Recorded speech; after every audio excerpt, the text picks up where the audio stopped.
So given the fact that Steven Crowder of Ladder with Crowder got a second hard strike on his channel for having the audacity to state that the officer shooting of Ma'Khia Bryant, the black girl who was about to stab the other black girl to death, and the officer intervened by firing a bullet into her, was appropriate, the shooting, and necessary.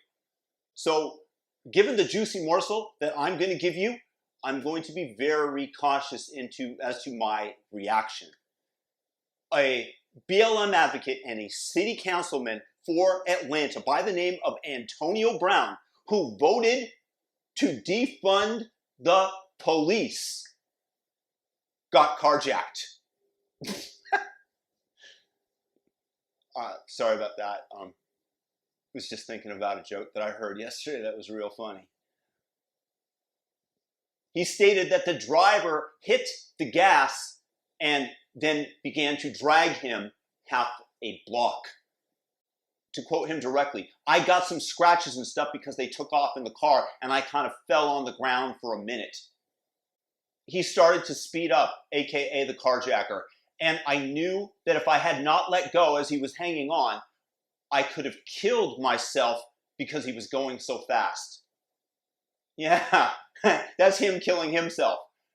Are you referring maybe to those two teenage girls in Washington, D.C. that carjacked the Pakistani Uber Eats driver, Mohammed Anwar, and he hung on? Oh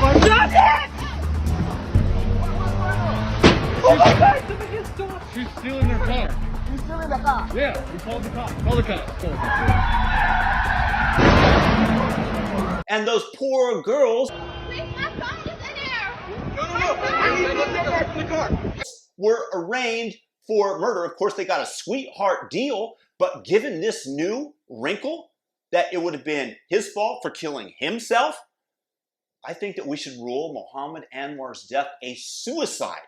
He should have known better. He was killing himself by hanging on, not the two that attempted to stun him with a taser and throw him out of the car as they were moving, and he hung on as they were carjacking him because that was his property and means of providing himself and his family food on the table. Somebody who actually works instead of tries to steal from others.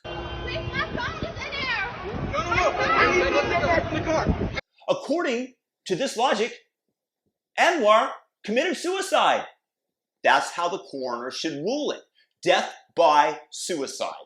And to give credit where credit is due, you have to imagine that the Washington DA had this on their mind because neither of the girls is going to prison. They got a sweetheart backroom deal because you can't be giving out deleterious sentences to somebody who commits a crime in today's day and age, if they are of a certain skin color.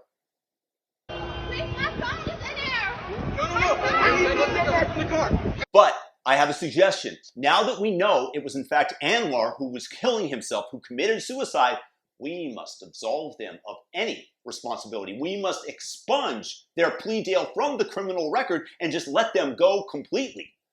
Honestly, it reminds me of the time that somebody tried to stab me in the heart and I blocked it with my arm. You see the scar here. It was a would-be suicide. I need psychological counseling for attempting to kill myself with that knife, not my would-be murderer. The councilman from Atlanta continues. "I didn't want to hurt him," he states. You are noble. You are a good doer. You virtue signaling. I can see it like the bat signal from heaven, from all over. Your virtue is just so fantastic and bright. And what do you want to bet? And I honestly have no way of knowing that his attackers were black. Because I bet you that if they were white, he'd be another victim of white oppression, and the story would be plastered all over MSNBC and CNN and the Washington Post and the usual suspect. The councilman goes on, blaming it on poverty. This is a generational poverty issue, he states. Yeah, I'm going to tell you something. I have lived in places with plenty of poverty. with people making less than $10 a day on many occasions. Far less than what they're making in Atlanta if they're working at McDonald's, which can't even find workers today. And let me tell you, in Bangkok, anywhere within Southeast Asia, there's almost a 0% chance that this is going to happen, but yet the crime is escalating in these regions that have attempted to defund the police. In any place that has embraced Black Lives Matter with open arms, the crime has risen dramatically because you are accepting an ideology that makes victims out of people, that provides no agency and no de-incentive.